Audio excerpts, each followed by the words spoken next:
Welcome to the new Q2 Puqpress setup video. To set up your Puqpress, you need a hex tool, your Puqpress, and a hot handle from your coffee machine. So to begin with, grab a hot handle and make sure it's the thickest out of all your handles. Remove the grind tray and the lid. Place it in a safe location. Flip the Puqpress over. Now we're going to take our hex tool and we're going to loosen off the bolts on the lower clamp, like so. What you'll notice is your clamp will be loose. You'll be able to move your new adjustment wheel, move the clamp up and down. Now we're going to set our lower clamp. Place all your handles that you use off your machine near each other, grabbing the hottest handle.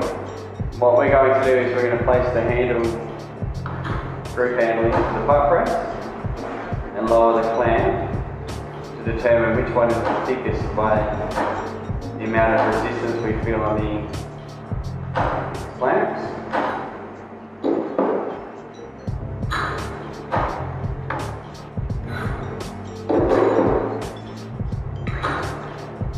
In this case, this is the handle we're going to use.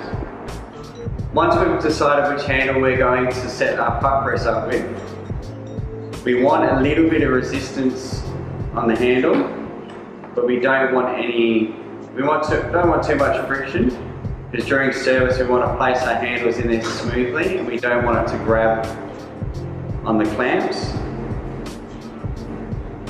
So we're going to wind it down until we get a little bit of a grab, but it can come in and out freely. We're not going to fully tighten our bolts at this stage, because when we flip it over to test it, what you'll notice is that the clamp actually gets tighter. So using your fingers to push down slightly will give you an indication of how much movement that will be affected when you tighten it up. So we're going to flip it over, test all of our handles.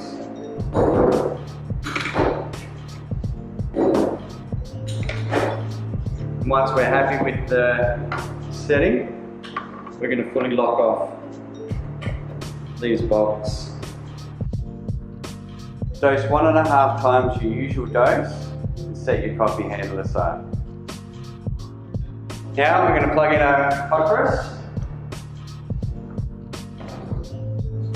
turn it on. When you turn your Puqpress on, you'll see the dials on the side. The lowest button for cleaning, and then you've got your pressure adjustment up or down, showing you the reading for the amount of pressure in kilos that you're using to tamp your coffee with. The next thing you'll need to do with your Puqpress to set it up and bed the motor in is we're going to put the pressure up to 30, or the maximum setting. We'll get our coffee handle, place it into the Puqpress, and we're going to continually tamp it for about 30 times. And this will bed in the brushes, which will give you the best performance.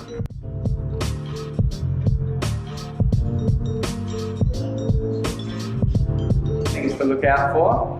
One was obviously the grind build-up. Second is just to ensure that you've got a proper setup with your lower clamp. You don't want any movement in the handle as the tamp head's coming down. It's going to show you what it looks like when it's working the wrong way. Here's an example of an incorrect setup. What you will notice is the handle moves around quite dramatically. This is not ideal. During service, you'll notice that you get a few coffee grinds building up on the surface of the tamp head. And just like your regular tamp, you'll need to wipe it periodically. But with your new nano-coated head, you won't have to do it as often. Now we're going to drop down our tamp head. You'll need a brush to brush around the sides of your tamp head, and even the surface of the tamp, or even your cloth that you use to wipe your grinds in your filter basket as you're preparing your coffee. Wipe off the head and return it up into its working position. Thanks for watching our setup video. You should have everything you need to prepare your Puqpress for service. Now you get to enjoy some awesome brews.